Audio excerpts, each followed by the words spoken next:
This meeting is being recorded. Can everyone see my screen? Can everyone hear me? Ellie, you're muted. We can't hear you. Oh, sorry. Can everyone hear me now?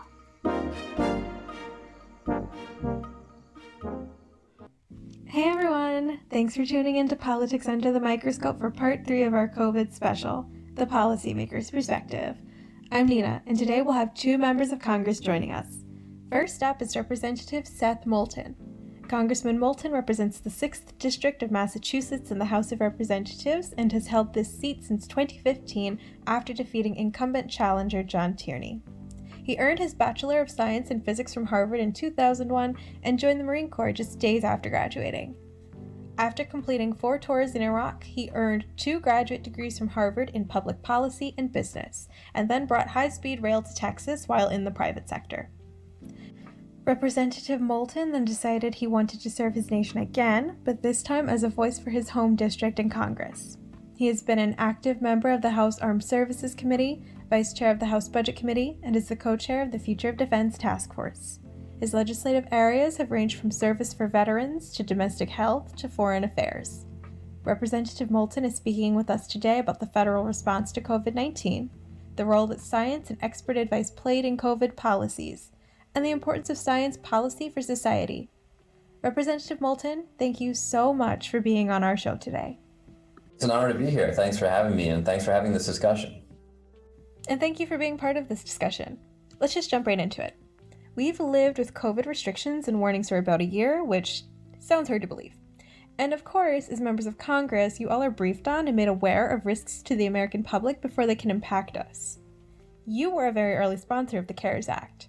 Can you talk to us about the role that your scientific background and early input from experts played in your endorsement of the bill and the kind of federal response that you were hoping to see?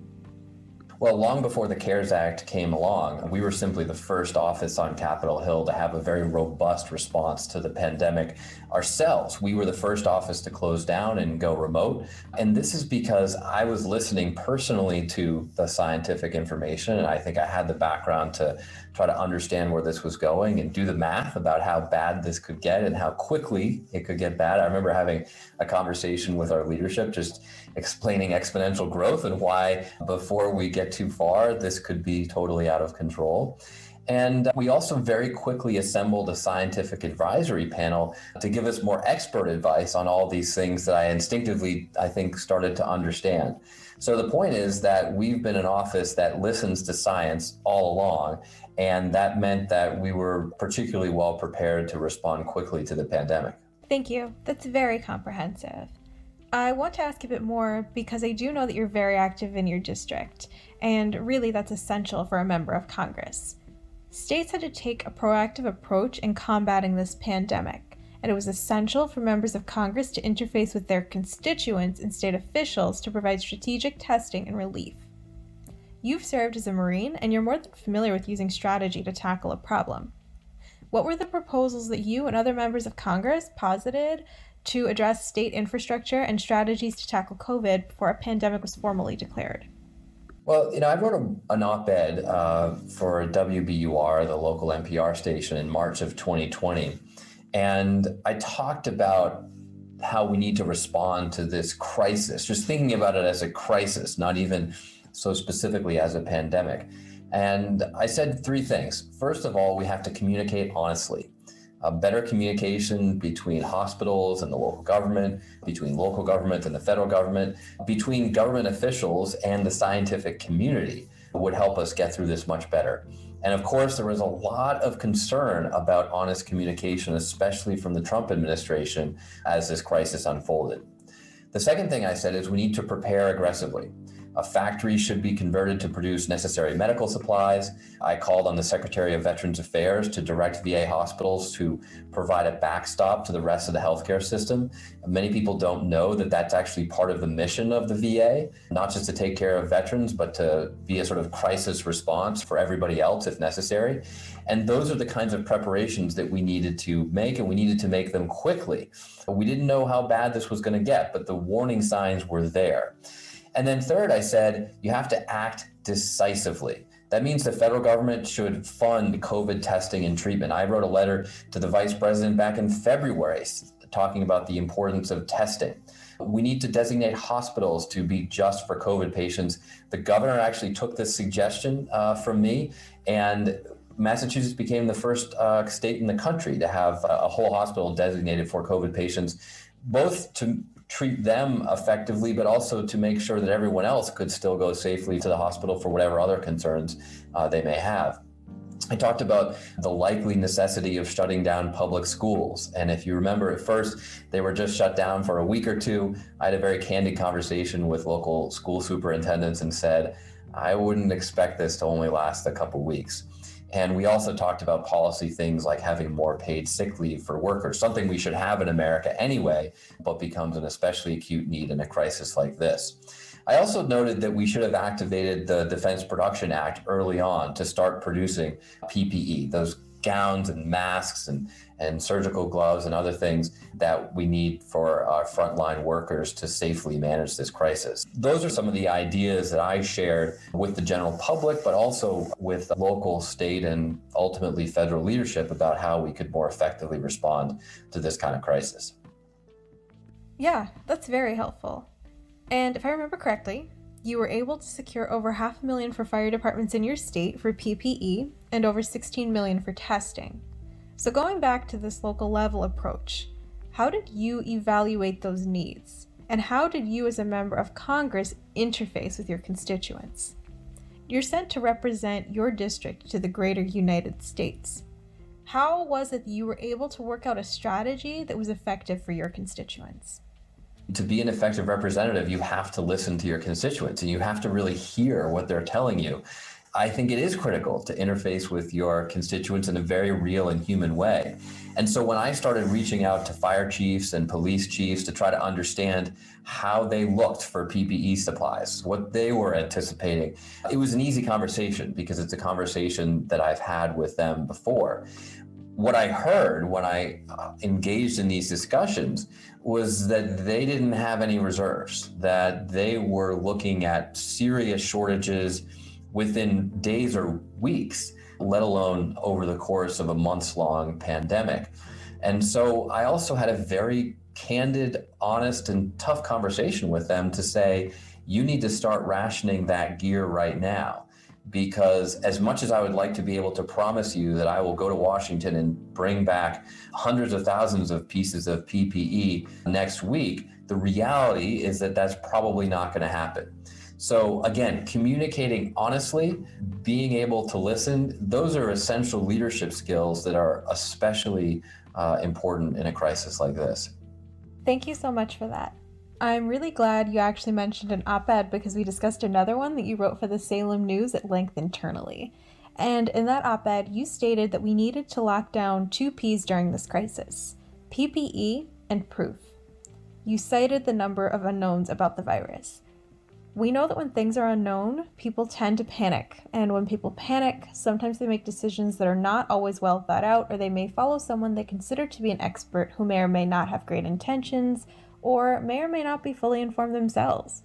Can you elaborate a bit on the role that a lack of scientific input played in the federal response to this crisis, and how this response ended up shaping the actions of Americans? And this is a very sad story because, of course, we saw literally on live TV how President Trump and his administration silenced the scientists. Dr. Fauci is probably the most famous among them, where he was standing right near Donald Trump as he talked about injecting bleach into people. I mean, absolutely absurd statements. And we've heard now later after the fact how frightened Dr. Fauci was by those statements from the president. But more pervasive was just the entire administration's unwillingness to be honest about the facts and to listen to scientists. And the net result is that tens of thousands of Americans are dead today who could have been alive if we listened to the facts. It did not have to be this bad. And that's just a very sad reality that we face. And it's a lesson about the consequences of poor leadership, of dishonest leadership, of leadership that doesn't have the courage to tell the truth, even if it might make yourself look bad. As of date, over 500,000 people in the United States alone have lost their lives to COVID-19, and this statement is a quite timely reminder of the consequences of poor communication between the government and the public during times of crisis. When Representative Moulton said that our former president silenced the scientists, we don't believe he was making a partisan statement. Rather, he was communicating the reality of how our administration approached the pandemic. To get a deeper understanding of what went wrong during our country's leadership as they navigated the COVID crisis, please visit our resources page or stay tuned to the end of the episode for a debriefing. On that note, how would you say the communication has changed with this administration for you as a policymaker? Oh, it's night and day. It's immeasurably better because we have a president who believes in science, who not only believes in facts, but talks about the importance of getting facts into the hands of the American people. We have a White House that is much more transparent and open. And perhaps most importantly, we have leaders there who are willing to admit mistakes or admit when they don't know. And that's just as critical because there are a lot of unknowns in this pandemic. There are a lot of unknowns still about the virus. We have a whole new category of unknowns just erupting right now with all these variants that could be more dangerous than the original strains themselves. So we're still learning about this every single day. And we need elected officials to be honest about the facts, honest about what they know and what they don't know. And ultimately that enables trust, that engenders trust with all of us, both those of us who are also officials in government who want to be able to trust the administration because we're looking to them for guidance on a lot of things. But more importantly, for all of us just as American people to be able to trust our leaders that they're being as honest with us as they can. Not unlike Reverend Holt's message, Congressman Moulton reminds us here that trust in leadership matters. Communicating honestly with those you represent or serve builds trust, and this is a key to providing effective solutions and service. Thank you. That's very comprehensive, and I appreciate that. To discuss something that I really care about, and I believe ties this all together, in your career, as well as this moment in our nation's history, I think there's sort of this red thread of service that constantly comes back, and service to one another, really. If I'm remembering the quote correctly, JFK said, "Don't pray for easier lives, pray to be stronger men. Do not pray that your tasks are equal to your powers, but that your powers are equal to your tasks." And if I also recall correctly, he was actually quoting Reverend Brooks. We see service as such a tremendous task, and I think so many times we either view it as very simple or we don't quite know where to start.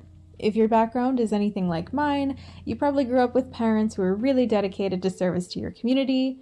I went to an all-girls school who encouraged service as part of their motto, and we had a service project we had to complete, and I'm sure you probably had a very similar education that encouraged that. I'm sure you did something in college as well before you joined the Marines. So in serving this nation, I'm sure you understand that there's so much that has to go out the window in order for you to do your job effectively and in order for you to come together with others. In my opinion, our nation's history has shown that we are stronger when we work together and when we use innovations in science and public health in service on behalf of our nation. You signed onto HR 6822, which would establish a national public health corps. And you're a co-sponsor of HR 6487, which seeks to increase telehealth services in nursing homes. Again, going back to this idea of innovation in science for the service of others. If these actions became law, what sort of expansions would you expect to see, and how could science, policy, and service be better employed to support those expansions? Well, I fundamentally believe that we would be a stronger, healthier, happier, more united nation if more Americans had the opportunity to serve.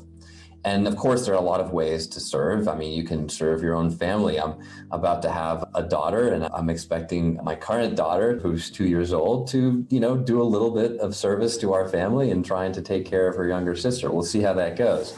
But what I'm really talking about is service to the nation, service where you have to make some personal sacrifices to do something that's part of a bigger cause to help people you may not even know. And of course, the ultimate form of service like that is the young men and women who serve in our military and literally risk their lives every single day to serve others, to serve our country and to keep all of us safe. I was so inspired by those young men and women who serve in our military that I decided that I wanted to serve there myself. And what I learned from serving in the Marines is that there are amazing Americans from all over the country who really believe in America and the values that we represent and are willing to make great sacrifices for our future. And I realized that a lot of other Americans who didn't get to serve with me in the Marines want that kind of experience, maybe not in the military, but perhaps in the Peace Corps or perhaps in AmeriCorps. And actually, I learned that there are a lot of people who apply to national service programs and don't get in because there aren't enough spots. So we would do well as a country if we simply allowed everyone who wants to serve the opportunity to do so. And expanding national service to help meet this urgent healthcare need is a tremendous opportunity. It just so happens that we're in a pandemic that doesn't affect young people very much. So it's like the perfect synergy where we need more people to help. I mean, we're having trouble with vaccine administration right now. We should get young people engaged in that effort. And it's a great thing that young people are less susceptible to the virus, so they're in a great position to serve. We would be able to meet this crisis much better if we had more young people given the opportunity to serve, but I think it would also make us a stronger nation down the road. Thank you so much, Congressman Moulton. And being a former AmeriCorps Vista, I agree. Oh, that's awesome. I didn't know that. That's fantastic. Yeah, thank you. I'm going to hand this over now to my co-host, Ellie. Thank you, Nina. Hello, Representative Moulton, and thank you so much for being a guest on our podcast today. Transitioning a little bit away from COVID-19 specifically and more towards science generally, we know that you received your undergraduate degree in physics. And so could you tell us about some examples of bills where your scientific background helped shape your views and determined your support or maybe lack thereof of certain initiatives? Sure, it's a great question. And actually, I find that having a scientific background is incredibly useful in a job like this because we have to cover a wide range of issues. I mean, we vote on all sorts of things: foreign policy, domestic policy, pandemic response, tax code. Every single day we could be voting on things all over the spectrum. And a lot of issues these days do have a scientific component. A great example is dealing with the tech companies, and they have a lot of control over our lives. They have a lot of influence in our lives. Congress is trying to figure out how to regulate them. And candidly, a lot of my colleagues in Congress don't even have social media accounts or understand how it all works. So we put together a bill called the Alexa Act, which demands better transparency on what's happening with all your data when you have devices like Alexa listening to you constantly in your home. And that's something I think was a beneficiary of not just my own scientific background, but the scientific background of others that I brought onto the team.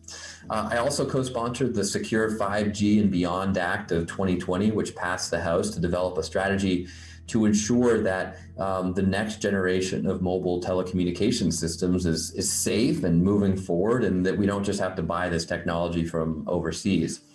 More recently, I've co-chaired the Future of Defense Task Force, where we've looked at the national security challenges that we have for the next 20, 30, 40 years, and what we need to invest in back home to meet those challenges.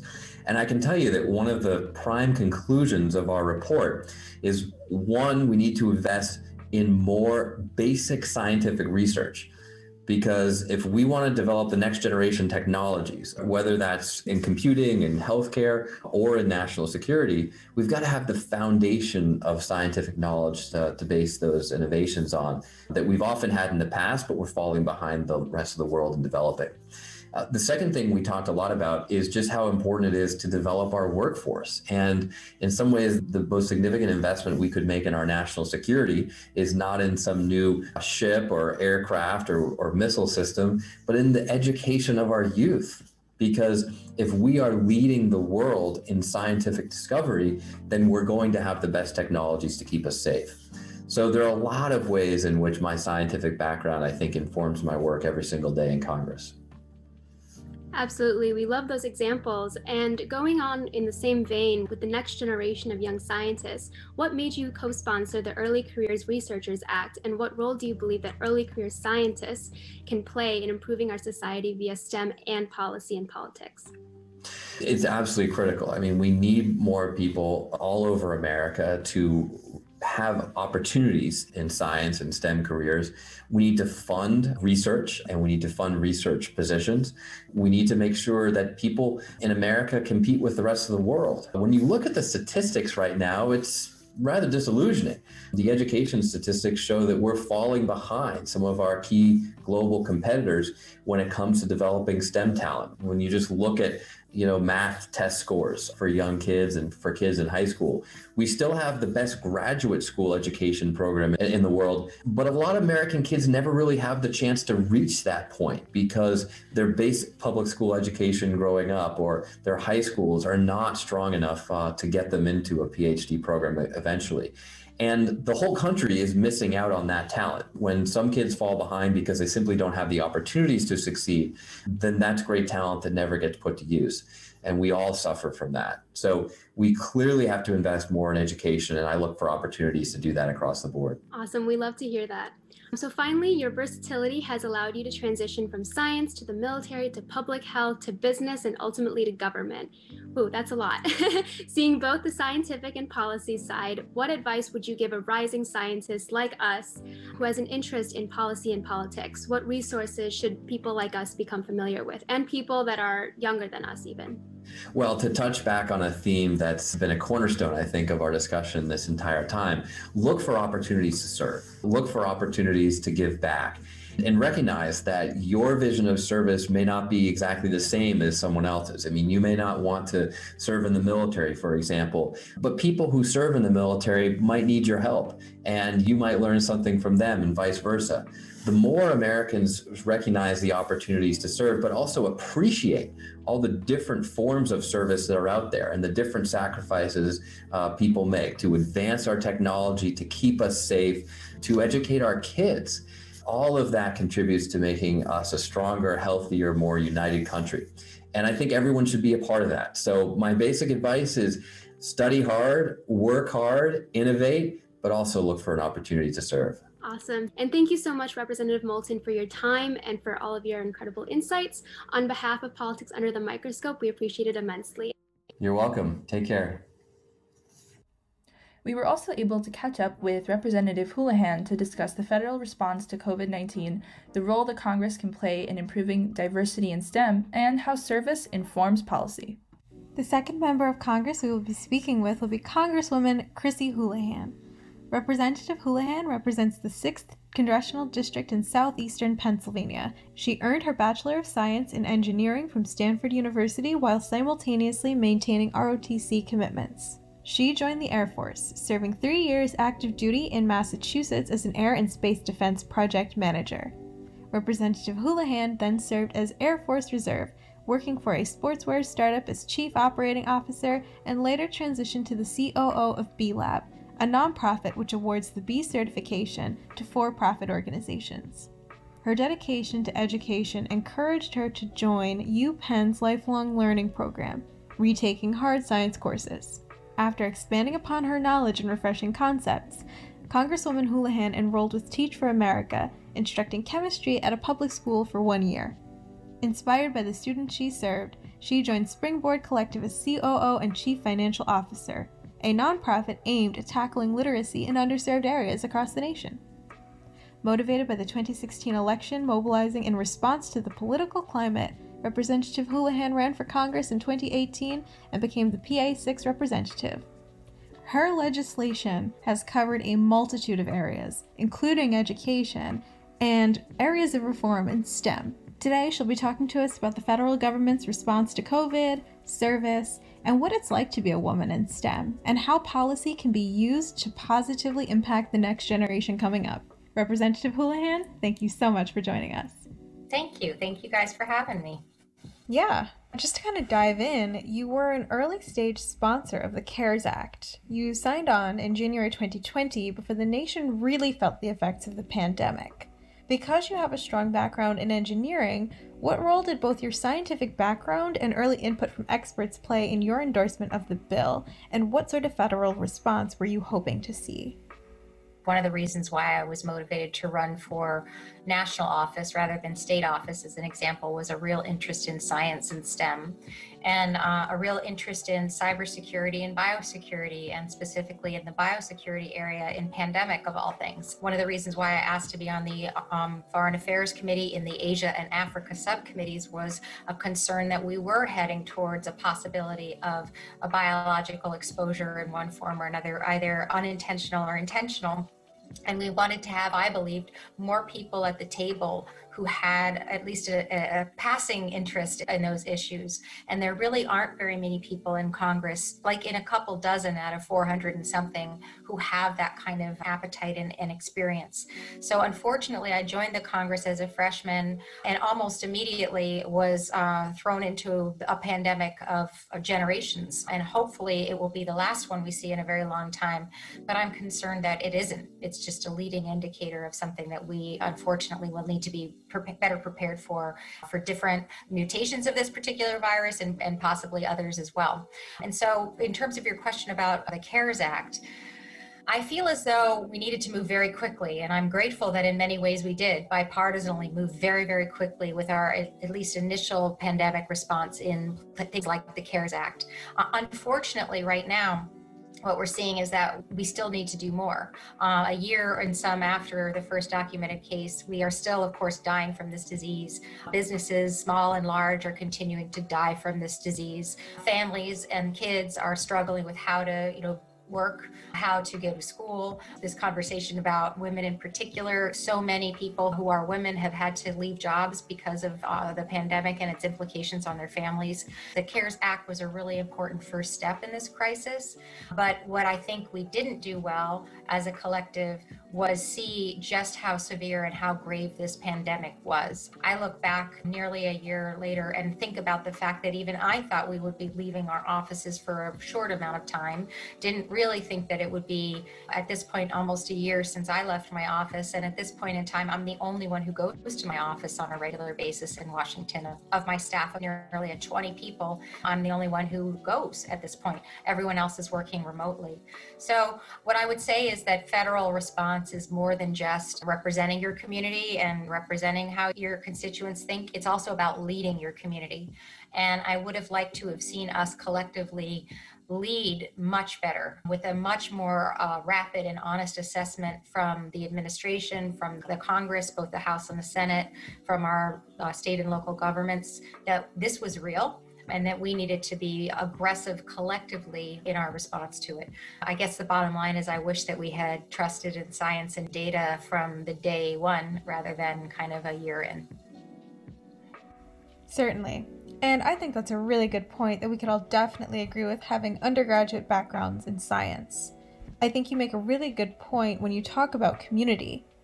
And, I want to actually talk about that because between the number of town halls you do and your State of the Sixth addresses, it's not a secret that you're heavily engaged in your district. If I go to your Twitter, it's very obvious that you're proud of the accomplishments that come from your district and the fact that it is the mushroom capital. You've been very engaged throughout your entire time in Congress, and I think that's something very notable. Interfacing with constituents and healthcare providers has really been essential in order to provide impactful and strategic solutions during this crisis. So can you walk us through the process that you used to determine gaps in infrastructure and resources in PA 6 and how you wrote legislation to address the needs of your immediate constituents and Americans across the nation during the pandemic? Sure, of course. And one of the things I love about being from the mushroom capital of the world is that mushrooms are the perfect example of art meeting science. It's an absolute chemistry accomplishment to get mushrooms to grow on demand and to grow, appropriately at the right time and the right way.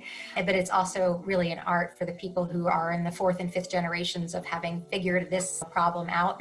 And so that is emblematic to me of the community that I serve. Another thing that's emblematic to me of the community I serve is Longwood Gardens, which is this beautiful garden that we have here, and people come from all over the world, China and Japan and a variety of other places to see these gardens. But it was started by a member of the DuPont family. It has an enormous number of fountains that he personally built and designed. And that's, again, the intersection of engineering, agriculture, tourism, and beauty. So I do really want to make sure that I talk all the time about our community and how special we are. And I do want to make sure that the way that that we can drive change is to start from the ground up, start from within the community, have, as you mentioned, these really open and accessible and transparent conversations about what we need in our community through the form of town halls. And when you have those town halls, they don't want to hear me talk, they don't want to hear me espouse my knowledge about things. They want to hear experts talk about things that matter to them. So if it is a pandemic and having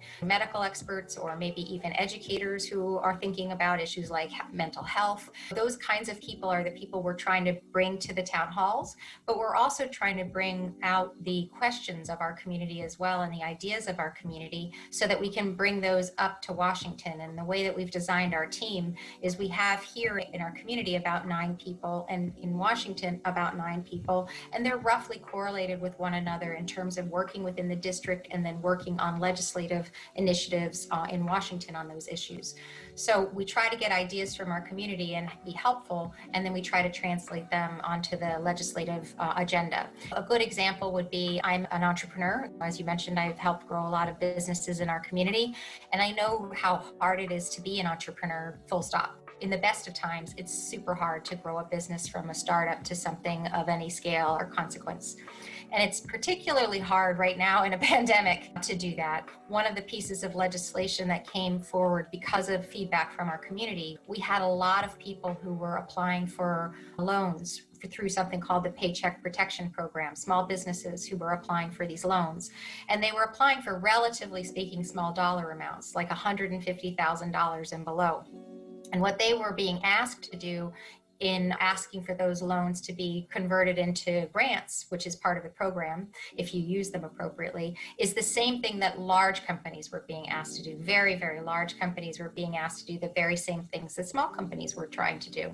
And if you've ever run a small company, you know that you don't have a CPA in your pocket, and you know that you can't, do all the things that big companies do. And so this piece of legislation that we put forward because of the feedback from our community allowed people who had accessed loans or capital less than $150,000 to go through a more streamlined process of asking for those loans to be converted to grants. And the good thing about that is that about 90% of everybody in the country access these grants at lower than $150,000. And so this was a problem that was elevated in our community, but it was happening everywhere.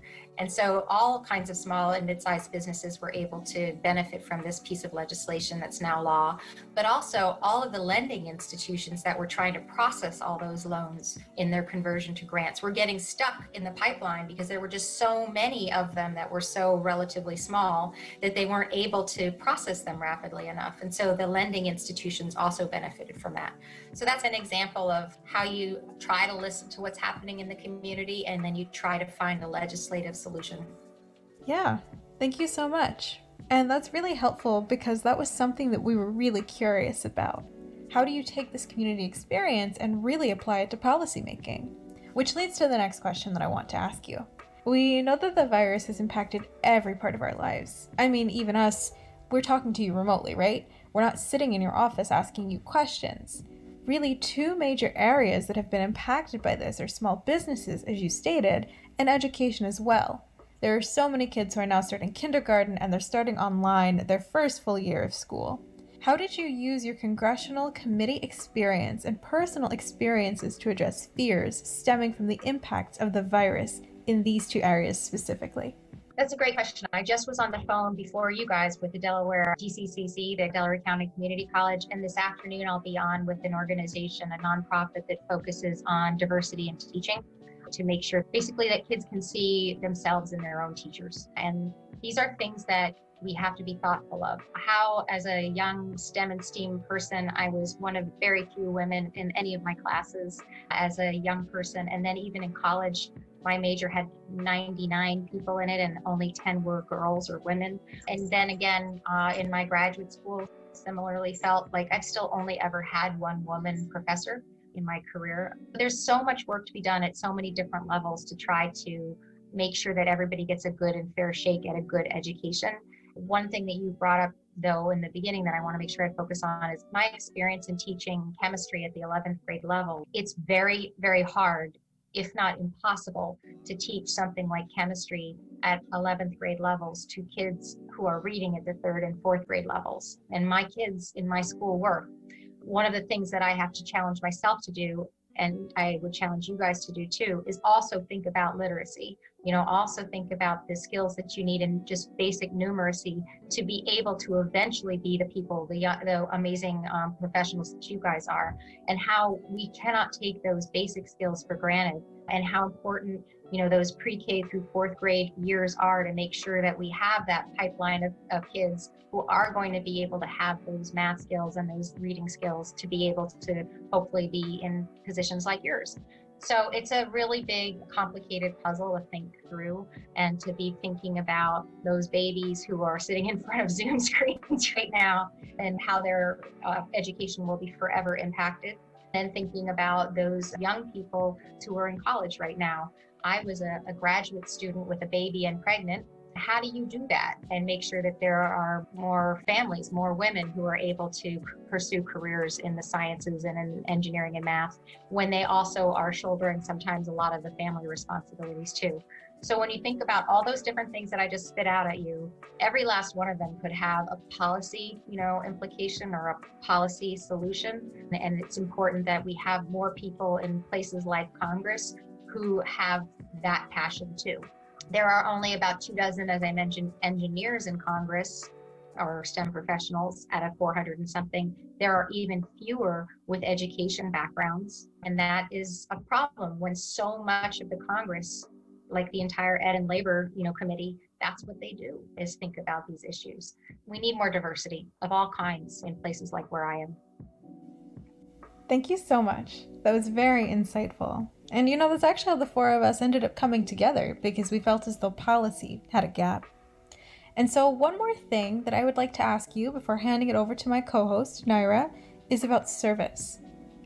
I believe that in order to be an effective member of Congress, you have to serve your community in some way.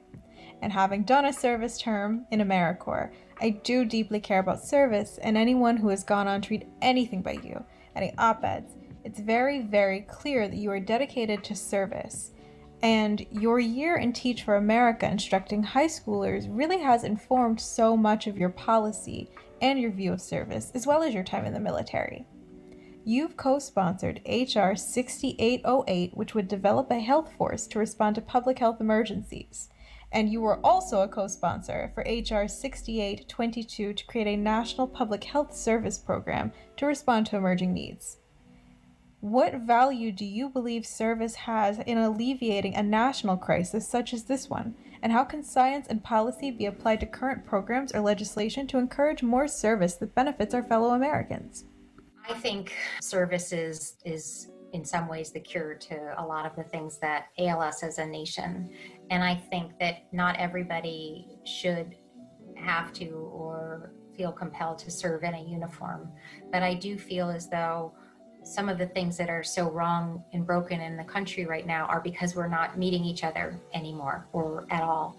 Going back to a chemistry analogy, I feel as though we're molecules that are in our own little separate beakers, and we never hit each other, we never react, we never collide, we never create a better thing than our individual pieces.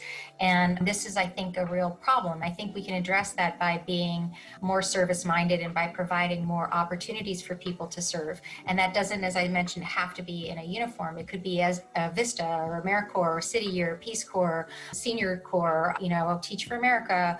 Any number of these things, I think, are force multipliers when you volunteer or you serve in this way. The things that your community gets back are, multiple fold what you're providing. But also I think it gives back to the person too.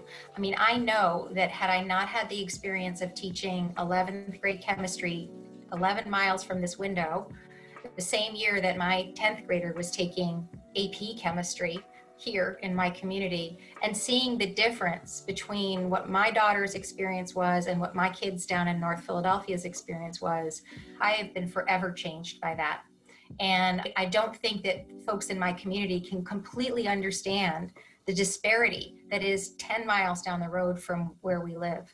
And that's a really important thing that you should carry with you, and that's why I think it would be helpful if more people had opportunities to serve. And we as a government, speaking to policy, have the ability to incentivize people to do those things. Listen, I went to school on an ROTC scholarship. I came out debt-free from one of the most expensive schools at the time in the country, probably still.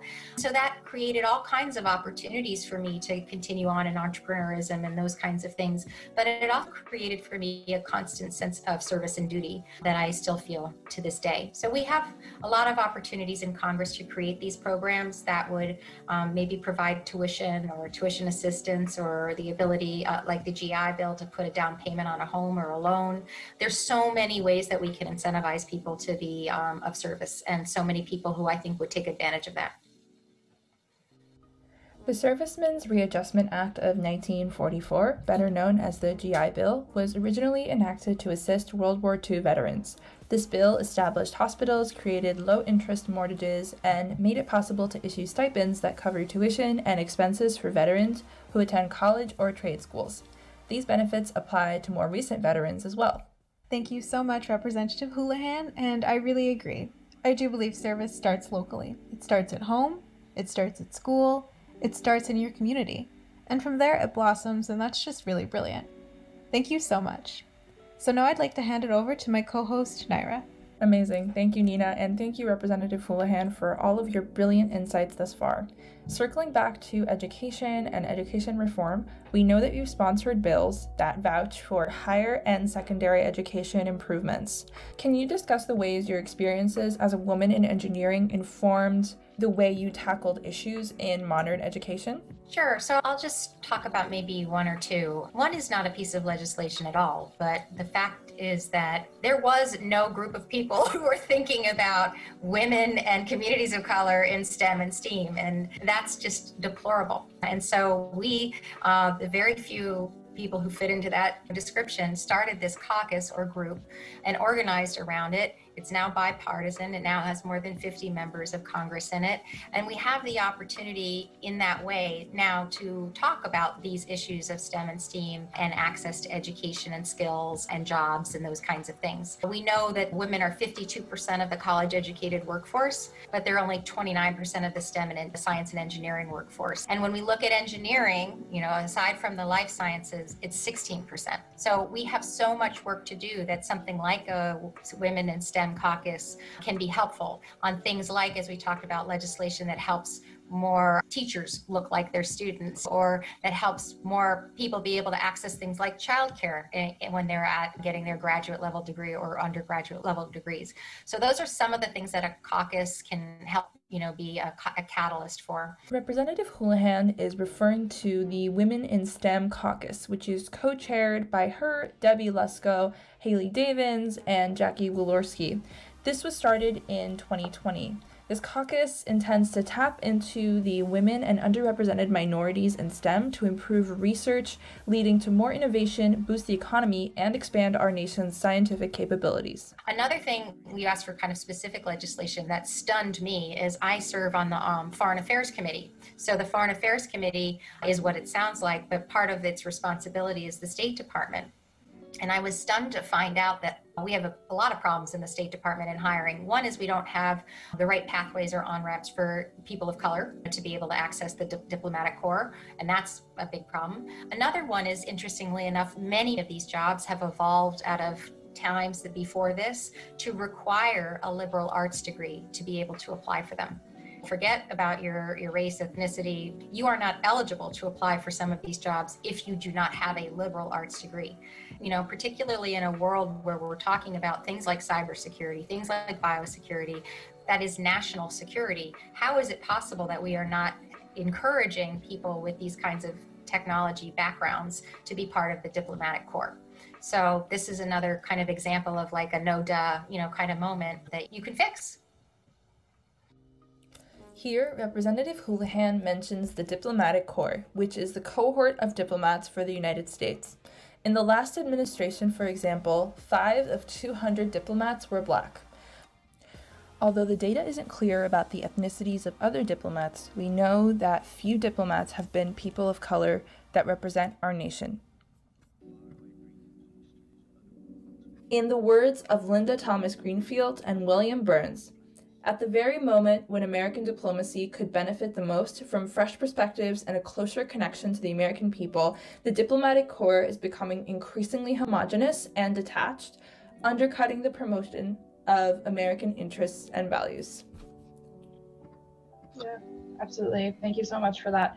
To wrap up here, you are an engineer, a veteran, a congresswoman, a businesswoman, and a teacher, and we are so blown away by all those wonderful titles. And if there's anyone who's managed to master a bit of everything, it's you. So seeing both the scientific and the policy sides of this emerging new identity of what it means to be a woman in Congress, what advice would you give a rising scientist who has an interest in policy, and what resources should they become familiar with?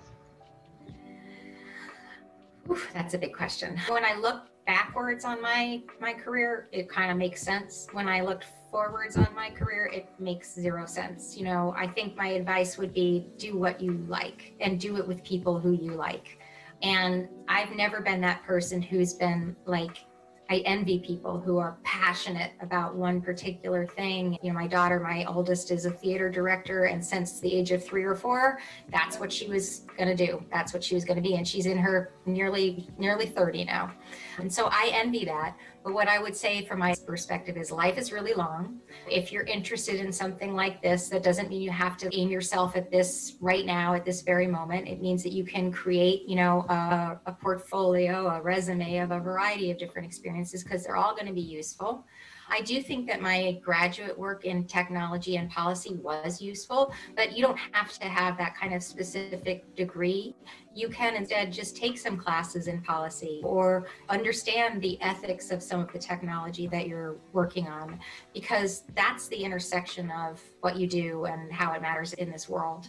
I remember interviewing a young man for undergraduate at my undergraduate institution, and he was really hot and heavy over mining minerals off of asteroids. And I asked him, what are the ethics of that? Who gets to be there first? Who gets to plant their flag? He was stunned at that question. And I think it's really important that you ask yourselves those kind of questions if you're interested in bringing any sort of technology or science to life. So that would be my advice. Amazing. Thank you so much for your time. It was You're welcome. Such a pleasure. Yeah, it's really nice to be with you guys. And how awesome is it that we have this technology? You guys are way too young, but when I was a little girl, I used to go to Disney every year, maybe even more than once a year. And I loved Space Mountain. And they used to have this moving pathway as you were walking out of the ride, and it would show you all these scenes from the future. And they were all just fantastical scenes that would never happen. And one of the scenes was a family reading their child a bedtime story, like, and they were on a planet, and, you know, this kid was in his bed at home. And me thinking as a young girl, like, that's fantasy. That's never going to happen.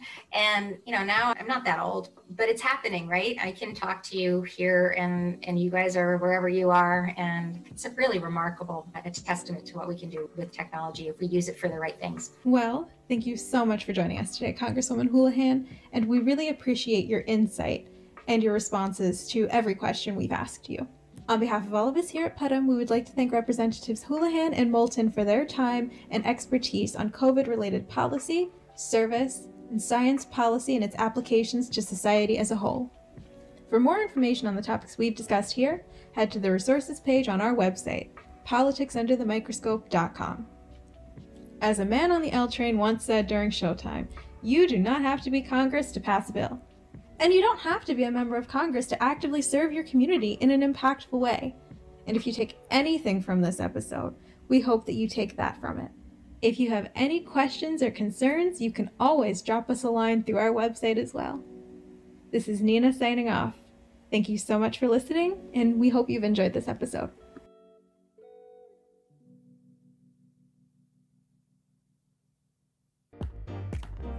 Nina, you've disabled screen sharing. Hey, I just made you co-host. I'm sorry, can everyone go on mute? I think someone's stuck in the waiting room.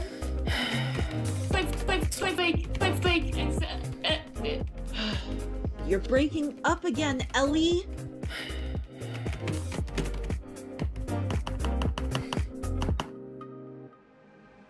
The recording has stopped. Politics Under the Microscope would like to thank Science Education and Policy Association for their support.